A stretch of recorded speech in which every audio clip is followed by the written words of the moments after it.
Hello friends, नमस्ते। स्वागत है आप सबका आज के इस वीडियो पर। तो फ्रेंड्स, हम इग्नोविड का फर्स्ट सेमेस्टर का क्लास कर रही है। आज जो विषय है हमारा BES 125 यानी कि अंडरस्टैंडिंग डिसिप्लिन्स एंड सब्जेक्ट्स। इस विषय पर बहुत सारे कंटेंट को हम एक्सप्लोर करने वाले हैं। आज रहेगा क्लास नंबर 6। तो चलिए हम क्या एक्सप्लोर करेंगे आपको बताते हैं।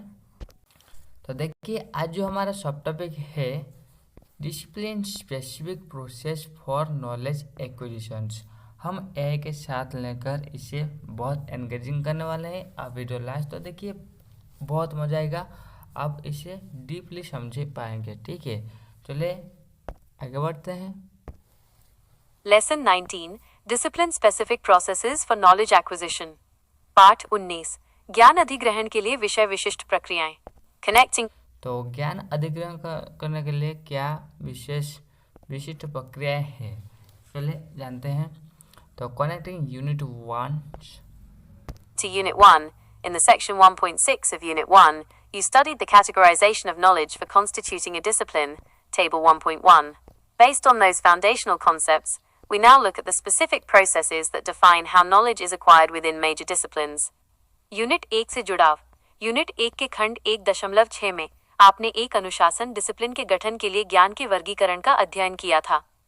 उन मूलभूत अवधारणाओं के आधार पर अब हम उन विशिष्ट प्रक्रियाओं को देखते हैं जो ये परिभाषित। तो जैसे कि आपने देखा कि हम यूनिट 1 में कैटेगराइजेशन ऑफ नॉलेज के बारे में पढ़े थे, उसका टेबल भी बनाए थे। आप पिछले वीडियो में देख सकते हैं। पर इस संदर्भ में या फिर इस संदर्भ में हम क्या पढ़ने वाले हैं, discipline and discipline specific process for acquisition knowledge. क्या स्पेसिफिक प्रोसेस है उसके बारे में हम जानेंगे। ठीक है, तो आगे बढ़ते हैं। परिभाषित करती हैं कि प्रमुख विषयों के भीतर ज्ञान कैसे प्राप्त किया जाता है। Table 2.1 major disciplines with discipline specific processes to acquire knowledge. तालिका 2.1 ज्ञान प्राप्त करने के लिए विषय विशिष्ट प्रक्रियाओं वाले प्रमुख विषय।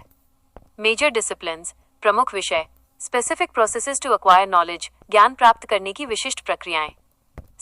तो हम सारे विषय पर जानेंगे, प्रत्येक विषय पर क्या क्या प्रोसेस है जिस दौरान हम ज्ञान प्राप्त कर सकते हैं।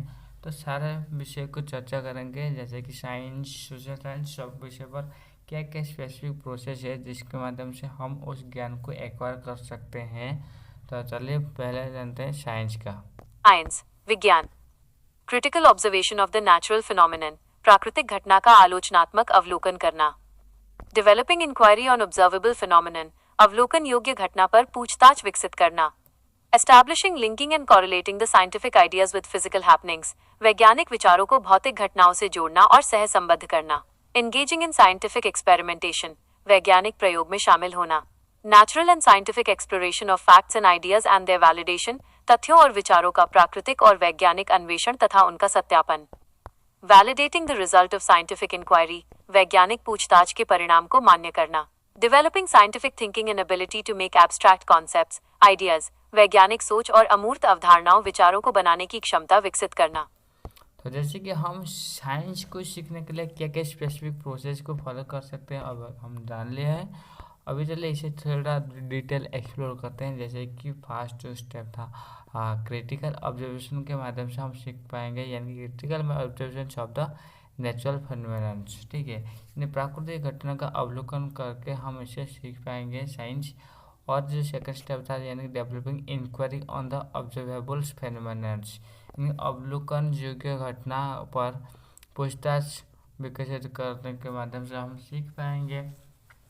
और क्या, establishing linking and correlating the scientific ideas with physical happenings, यानी कि वैज्ञानिक विचार को भौतिक घटनाओं से जोड़ना और सहसंबद्ध करना। इसके माध्यम से हम सीख पाएंगे, यानी कि फिजिकल वर्ल्ड से हम फिजिकल घटनाओं से जोड़कर हम सीख पाएंगे साइंस। और किस तरह हम सीख पाएंगे, देखिए, engaging in the scientific experiment में हम शामिल होकर सीख पाएंगे। एंड नेक्स्ट क्या है, natural and scientific exploration of the fact and ideas and their validation, यानी कि तथ्य और विचारों को प्राकृतिक और वैज्ञानिक अन्वेषण तथा उनका सत्यापन के माध्यम से हम सीख पाएंगे, साइंस को एक्सप्लोर कर पाएंगे और जान पाएंगे।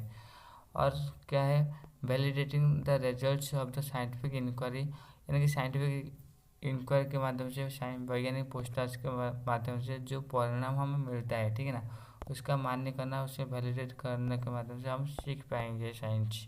और क्या हो सकता है, developing scientific thinking and ability to make abstract concept ideas, यानी वैज्ञानिक साइंटिफिक थिंकिंग को हम डेवलप कर सकते हैं and abstract and concept ideas को हम डेवलप कर सकते हैं। इसके माध्यम से हम साइंस को वैलिड करके स्पेसिफिक प्रोसेस को फॉलो करके हम साइंस सीख पाएंगे, ठीक है। अगर हम सोशल साइंस को सीखने वाले हैं तो सोशल साइंस सीखने के लिए जो स्पेसिफिक प्रोसेस है, तो इसे जानते हैं। Social sciences, सामाजिक विज्ञान, critical observation of the social phenomenon, like social happenings, norms, interpersonal relationships, social issues, dynamics of the society, diversities, understanding gender, caste and class, culture and religion, etc. सामाजिक घटना, जैसे सामाजिक घटनाएं, मानदंड, अंतर व्यक्तिगत संबंध, सामाजिक मुद्दे, समाज की गतिशीलता, विविधताएं, लिंग, जाति, वर्ग, संस्कृति और धर्म को समझना आदि का आलोचनात्मक अवलोकन करना।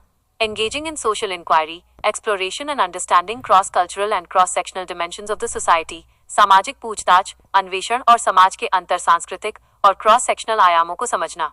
Understanding social, cultural and economic diversities of the society, समाज की सामाजिक, सांस्कृतिक और आर्थिक विविधताओं को समझना।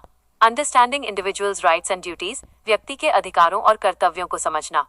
Understanding civic responsibilities, ethical practices and love for the entire world, नागरिक जिम्मेदारियों, नैतिक प्रथाओं और पूरे विश्व के लिए प्रेम को समझना।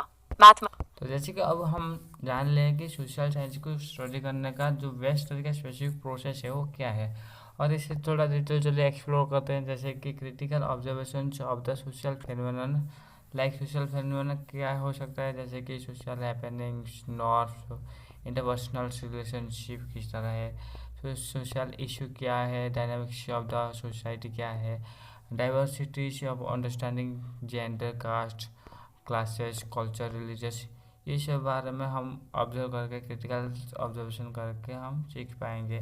जैसे कि सामाजिक घटना, जैसे सामाजिक घटनाएं, मानदंड, नॉर्म्स क्या है और क्या क्या है, देखिए, और अंतर व्यक्तिगत संबंध यानी कि इंटरपर्सनल रिलेशनशिप, सोशल इशू यानी कि सामाजिक मुद्दे क्या है, और डायनामिक्स ऑफ द सोसाइटी यानी कि विविधता क्या है, लिंग, जाति, वर्ग, संस्कृति, धर्म आदि समझना है, आदि अवलोकन करके हम सीख पाएंगे। ये स्पेसिफिक प्रोसेस है, ठीक है।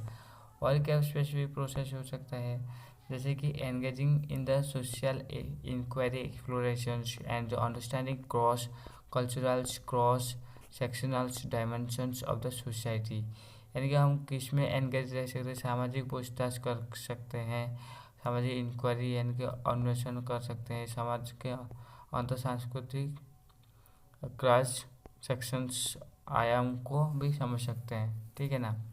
इसके माध्यम से हम जान पाएंगे, बहुत कुछ सीखने का हमें मौका मिलेगा इस तरह का क्रिटिकल ऑब्जर्वेशन के माध्यम से। और क्या क्या कर सकते हैं, जैसे कि understanding social, cultural, economical diversities of the society, यानी समाज में सामाजिक, सांस्कृतिक और आर्थिक विविधताओं को भी हम समझना चाहिए, और ये प्रोसेस से हम सीख पाएंगे। और understanding individuals rights and duties, यानी कि व्यक्ति के अधिकारों और कर्तव्यों को हम समझना चाहिए। और जैसे और क्या हो सकता है प्रोसेस, स्पेसिफिक प्रोसेस, इसमें understanding civics responsibility, ethical practices, love for the entire world, इसे अंडरस्टैंड करके भी हम सीख पाएंगे। नागरिक जिम्मेदारियों, नैतिक प्रथाओं और वो पूरे विश्व के लिए प्रेम को समझना, इस तरह का प्रोसेस, स्पेसिफिक प्रोसेस के माध्यम से हम सीख पाएंगे, ठीक है। तो ये था जो प्रोसेस है, ये सोशल साइंस में आ जा रही है। और क्या हो सकता है, मैथमेटिक्स अगर लर्निंग करना चाहते हैं, मैथमेटिक्स सीखना चाहते हैं, तो उसमें क्या क्या स्पेसिफिक प्रोसेस रह सकता है ये सीखने के लिए। तो फर्स्ट ऑफ ऑल क्या रह सकता है, connecting mathematical principles with the daily life of the childrens. इसमें जो स्पेसिफिक प्रोसेस रह रही है, यानी मैथमेटिकल प्रिंसिपल जो दिए गए हैं वो बच्चों के डेली लाइफ के यानी कि दैनंदिन जीवन से जोड़ना, ये गाणितिक सिद्धांत को बच्चों के दैनंदिन जीवन से अगर हम जोड़ पाएंगे तो उसके द्वारा ये सीखने का चांसेस बहुत बढ़ जाता है। और making children think rationally and do things inductively और डिडक्टिवली, यानी कि बच्चों को हम क्या कर सकते हैं, इस तरह कर सकते हैं कि उनका जो सोचने का रूप है वो तर्कसंगत हो सकता है और आगमनात्मक या निगमनात्मक रूप से कार्य करने के लिए प्रेरित हम कर सकते हैं, उनको हम प्रेरित कर सकते हैं। ठीक है, और क्या प्रोसेस रह सकते हैं, जैसे कि developing logical reasoning and make the children to solve mathematical problems, यानी कि क्या कर सकते हैं, तार्किक तर्क विकसित करना और बच्चों को गणितीय समस्याओं को हल करने के लिए प्रेरित करना।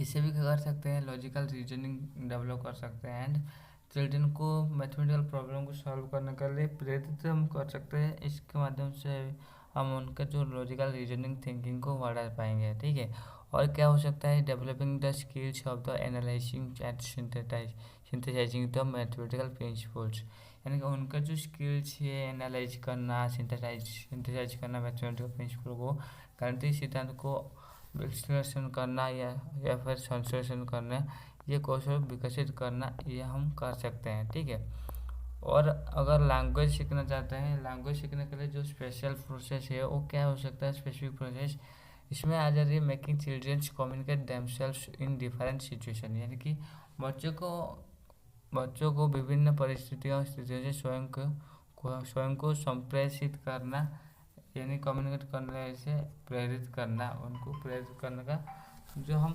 दे सकते हैं चांसेस। ठीक है, मैथमेटिक्स गणित कनेक्ट। तो अभी यहाँ पर देखिए जो लैंग्वेज भाषा सीखने के लिए यहाँ पर क्या क्या तरीका अपनाए जाते हैं, और जैसे कि यहाँ पर और एक जो है developing the skills of listening, speaking, reading and writings, ये जो स्पेसिफिक प्रोसीड्योर है यानी कि लैंग्वेज सीखने के लिए, ये एक बहुत महत्वपूर्ण प्रक्रिया है, यानी कि सुनने, बोलने, पढ़ने और लिखने की कौशल विकास करना।